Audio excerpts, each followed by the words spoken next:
Baik, Assalamualaikum warahmatullahi wabarakatuh, kawan-kawan. Sebelumnya, perkenalkan nama Salsa Aini Salsabila dari kelompok 2. Salsa dari kelompok 2 sebagai moderator. Sebelumnya, Salsa akan memperkenalkan teman-teman dari kelompok 2. Itu yang pertama, Evidias Alidia Mustika Putri dengan NIM 21411027.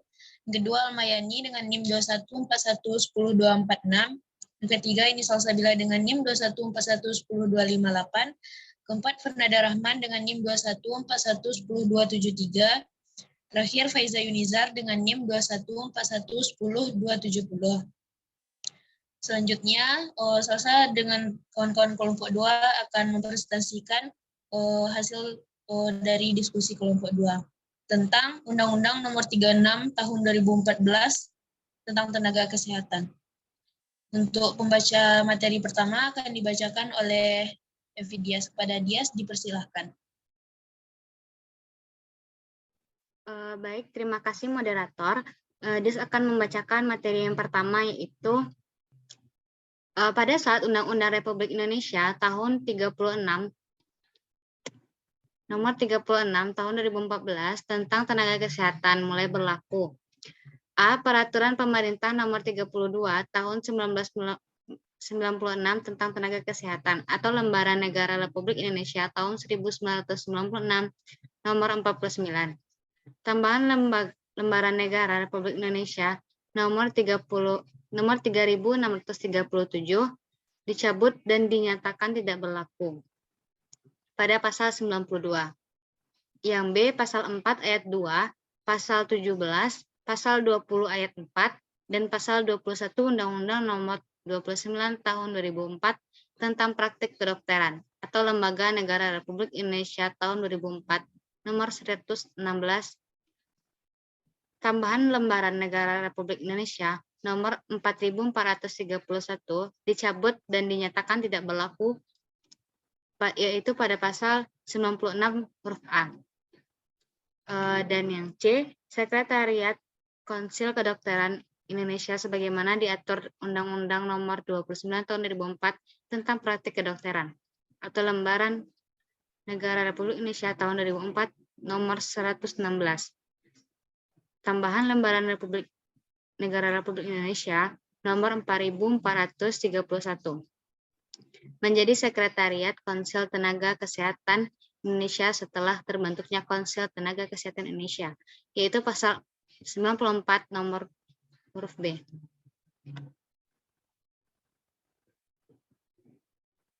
Pertimbangan pengesahan Undang-Undang Nomor 36 Tahun 2014 tentang tenaga kesehatan adalah yang A, bahwa tenaga kesehatan memiliki peranan penting untuk meningkatkan kualitas pelayanan kesehatan yang maksimal kepada masyarakat agar masyarakat mampu untuk meningkatkan kesadaran, kemampuan, dan kemauan hidup sehat sehingga akan terwujud kesadaran kesehatan yang setinggi-tingginya sebagai investasi bagi pembangunan sumber daya manusia yang produktif, serta sosial dan ekonomi, serta sebagai salah satu unsur kesejahteraan umum sebagaimana dimaksud dalam pembukaan Undang-Undang Dasar 1945.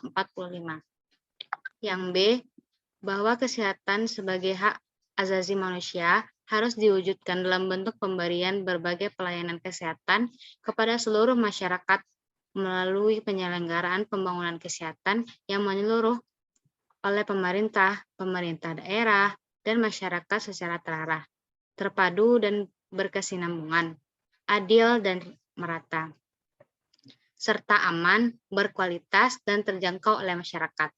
Yang C, bahwa penyelenggara upaya kesehatan harus dilakukan oleh tenaga kesehatan yang bertanggung jawab, yang memiliki etik dan moral yang tinggi, keahlian, dan kewenangan yang secara terus-menerus ditingkatkan mutunya melalui pendidikan dan pelatihan berkelanjutan, sertifikasi, registrasi, perizinan, serta pembinaan, pengawasan, dan pemantauan agar penyelenggaraan upaya kesehatan memenuhi rasa keadilan dan kemanusiaan, serta sesuai dengan perkembangan ilmu pengetahuan dan teknologi kesehatan. Baik, dikembalikan kepada moderator. Baik, terima kasih kepada Dias. Untuk pembacaan selanjutnya akan dibacakan oleh Almayani. Kepada Almayani dipersilakan. Terima kasih pada moderator. Baik, ini akan melanjutkan materi. Yang D, bahwa tenaga kesehatan memiliki peranan penting untuk meningkatkan kualitas pelayanan kesehatan yang maksimal kepada masyarakat, agar masyarakat mampu untuk meningkatkan kesadaran, kemauan, dan kemampuan hidup sehat, sehingga akan terwujud derajat kesehatan yang setinggi-tingginya sebagai investasi bagi pembangunan sumber daya manusia yang produktif secara sosial dan ekonomi, serta sebagai salah satu unsur kesejahteraan umum, sebagaimana dimaksud dalam pembukaan Undang-Undang Dasar Negara Republik Indonesia tahun 1945. Yang E, bahwa kesehatan sebagai hak asasi manusia harus diwujudkan dalam bentuk pemberian berbagai pelayanan kesehatan kepada seluruh masyarakat melalui penyelenggaraan pembangunan kesehatan yang menyeluruh oleh pemerintah, pemerintah daerah, dan masyarakat secara terarah, terpadu dan berkesinambungan, adil dan merata, serta aman, berkualitas, dan terjangkau oleh masyarakat.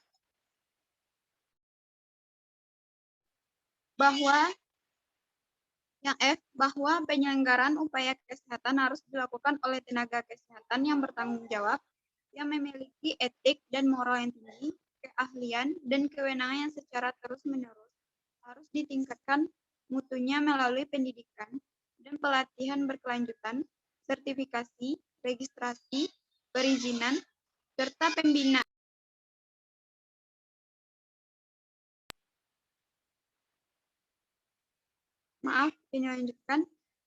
Yang memiliki etik dan moral yang tinggi, keahlian, dan kewenangan yang secara menerus harus ditingkatkan mutunya melalui pendidikan dan pelatihan berkelanjutan, sertifikasi, registrasi, perizinan, serta pembinaan, pengawasan, dan pemantauan agar penyelenggaraan upaya kesehatan memenuhi rasa keadilan dan perikemanusiaan serta sesuai dengan perkembangan ilmu, pengetahuan, dan teknologi kesehatan.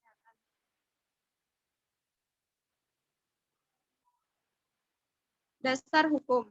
Dasar Hukum Undang-Undang Nomor 36 Tahun 2014 tentang Tenaga Kesehatan adalah Pasal 5 Ayat 1, Pasal 20, Pasal 28H Ayat 1, dan Pasal 34 Ayat 3 Undang-Undang Dasar Negara Republik Indonesia tahun 1945, Undang-Undang Nomor 36 Tahun 2009 tentang Kesehatan atau Lembaran Negara Republik Indonesia tahun 2009 nomor 144, tambahan Lembaran Negara Republik Indonesia nomor 5063. Kepada moderator. Baik, terima kasih kepada Yani. Pembaca materi selanjutnya akan dibacakan oleh Nada Rahman. Kepada Nada, dipersilakan. Baik, terima kasih moderator. Nada akan melanjutkan materi dari Almayani.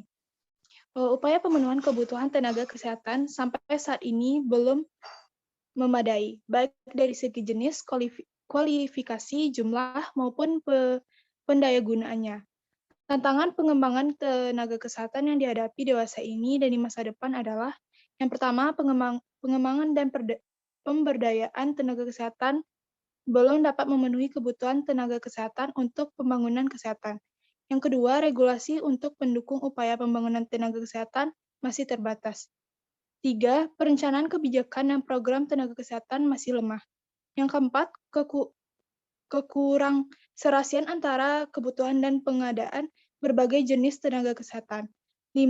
Kualitas hasil pendidikan dan pelatihan tenaga kesehatan pada umumnya masih belum memadai. 5. Yang keenam, pendayagunaan tenaga kesehatan, pemerataan dan pemanfaatan tenaga kesehatan berkualitas masih kurang. Ketujuh, pengembangan dan pelaksanaan pola pengembangan karir, sistem penghargaan, dan sanksi belum dilaksanakan sesuai dengan yang diharapkan. 8. Pengembangan profesi yang berkelanjutan masih terbatas. 9. Pembinaan dan pengawasan mutu tenaga kesehatan belum dapat dilaksanakan sebagaimana yang diharapkan. 10. Sumber daya mendukung pengembangan dan pemberdayaan tenaga kesehatan masih terbatas. 11. Sistem informasi tenaga kesehatan belum sepenuhnya dapat menyediakan data dan informasi yang akurat, terpercaya, dan tepat waktu. Dan yang 12, dukungan sumber daya, pembiayaan, dan sumber daya lain belum cukup.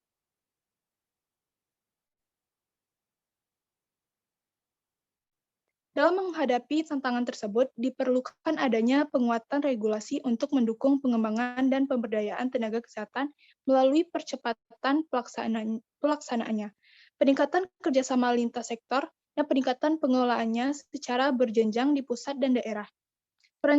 Perencanaan kebutuhan tenaga kesehatan secara nasional disesuaikan dengan kebutuhan berdasarkan masalah kesehatan, kebutuhan pengembangan program pembangunan kesehatan, serta ketersediaan tenaga kesehatan tersebut. Pengadaan tenaga kesehatan sesuai dengan perencanaan kebutuhan diselenggarakan melalui pendidikan dan pelatihan, baik oleh pemerintah daerah, maupun masyarakat termasuk swasta. Pendayagunaan tenaga kesehatan meliputi penyebaran tenaga kesehatan yang merata dan berkeadilan, pemanfaatan tenaga kesehatan, dan pengembangan tenaga kesehatan, termasuk peningkatan karir. Pembinaan dan pengawasan mutu tenaga kesehatan terutama ditujukan oleh meningkatkan kualitas tenaga kesehatan sesuai dengan kompetensi yang diharapkan dalam mendukung penyelenggaraan pelayanan kesehatan bagi seluruh penduduk Indonesia. Pembinaan dan pengawasan mutu tenaga kesehatan dilakukan melalui peningkatan komitmen dan koordinasi semua pemangku kepentingan dalam pengembangan tenaga kesehatan serta legislasi yang antara lain meliputi sertifikasi melalui uji kompetensi, registrasi, perizinan, dan hak-hak tenaga kesehatan. Baiklah, Nada kembalikan kepada moderator. Terima kasih kepada Nada. Pembaca materi selanjutnya akan dibacakan oleh Fiza Yunizar. Kepada Fiza dipersilakan. Baik, terima kasih kepada moderator. Bab 1, Ketentuan Umum Pasal 1. Dalam undang-undang ini yang dimaksud dengan 1. Tenaga kesehatan adalah setiap orang yang mengabdikan diri dalam bidang kesehatan serta memiliki pengetahuan dan keterampilan melalui pendidikan di bidang kesehatan yang untuk jenis tertentu memerlukan kewenangan untuk memerlukan upaya kesehatan. Yang kedua, asisten tenaga kesehatan adalah setiap orang yang mengabdikan diri dalam bidang kesehatan serta memiliki pengetahuan dan keterampilan melalui pendidikan bidang kesehatan di bawah jenjang diploma 3.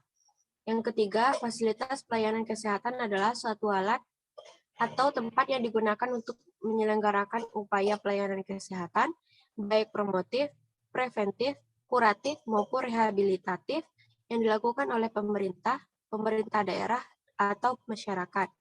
Yang keempat, upaya kesehatan adalah setiap kegiatan atau serangkaian kegiatan yang dilakukan secara terpadu, terintegrasi, dan berkesinambungan untuk memelihara dan meningkatkan derajat kesehatan masyarakat dalam bentuk pencegahan penyakit, peningkatan kesehatan, pengobatan penyakit, dan pemulihan kesehatan oleh pemerintah atau masyarakat.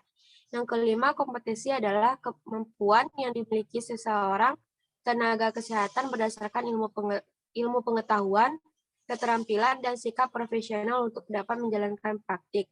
Yang keenam, uji kompetensi adalah proses pengukuran pengetahuan, keterampilan, dan perilaku peserta didik pada perguruan tinggi yang menyelenggarakan pendidikan tinggi bidang kesehatan. Yang ketujuh, sertifikat kompetensi adalah surat tanda pengakuan terhadap kompetensi tenaga kesehatan untuk dapat menjalankan praktik di seluruh Indonesia setelah lulus uji kompetensi. Yang kedelapan, sertifikat profesi adalah surat tanda pengakuan untuk melakukan praktik profesi yang diperoleh lulusan pendidikan profesi. Surat tanda registrasi yang selanjutnya disingkat STR adalah bukti tertulis yang diberikan oleh konsil masing-masing tenaga kesehatan kepada tenaga kesehatan yang telah diregistrasi. Surat izin praktik yang selanjutnya disingkat SIP, SIP adalah bukti tertulis yang diberikan oleh pemerintah daerah, kabupaten atau kota kepada tenaga kesehatan sebagai pemberian kewenangan untuk menjalankan praktik. Standar profesi adalah batasan kemampuan minimal berupa pengetahuan, keterampilan, dan perilaku profesional yang harus dikuasai dan dimiliki oleh seorang individu untuk dapat melakukan kegiatan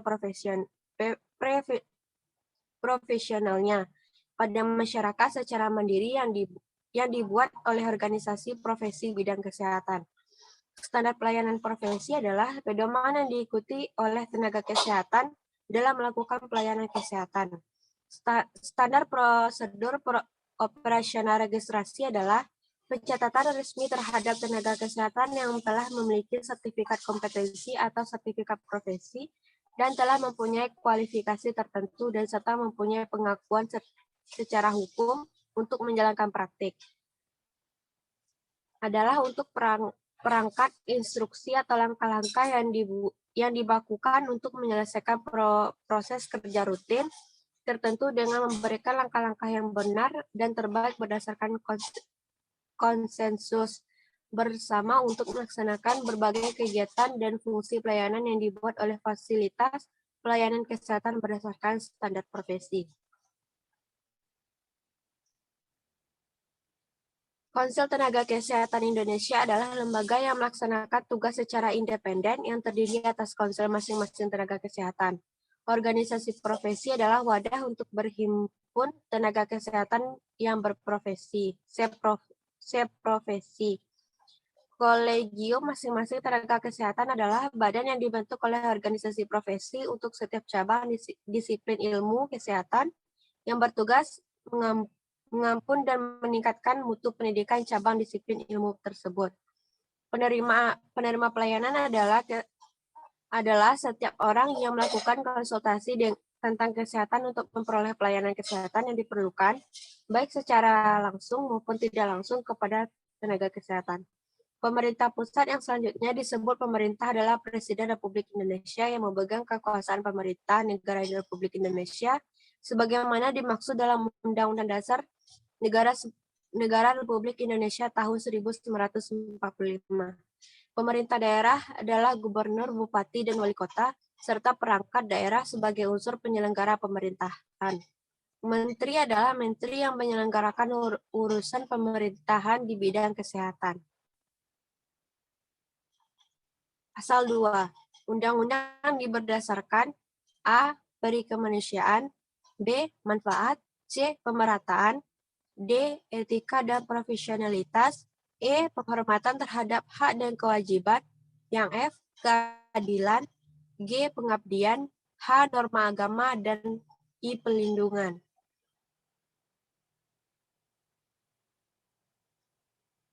Pasal 3. Undang-undang ini bertujuan untuk A. Memenuhi kebutuhan masyarakat akan tenaga kesehatan, B. Mendayagunakan tenaga kesehatan sesuai dengan kebutuhan masyarakat, yang C. Memberikan pelindungan kepada masyarakat dan dalam menerima penyelenggaraan upaya kesehatan, yang D. Mempertahankan dan meningkatkan mutu penyelenggaraan upaya kesehatan yang diberikan oleh tenaga kesehatan, yang E. Memberi kepastian hukum kepada masyarakat dan tenaga kerja. Baik, Faiza, kembalikan ke moderator. Baik, terima kasih kepada Faiza. Itulah hasil presentasi dari Salsa dan kawan-kawan kelompok 2. Baiklah, Salsa mohon maaf jika ada kesalahan. Assalamualaikum warahmatullahi wabarakatuh. Waalaikumsalam warahmatullahi wabarakatuh.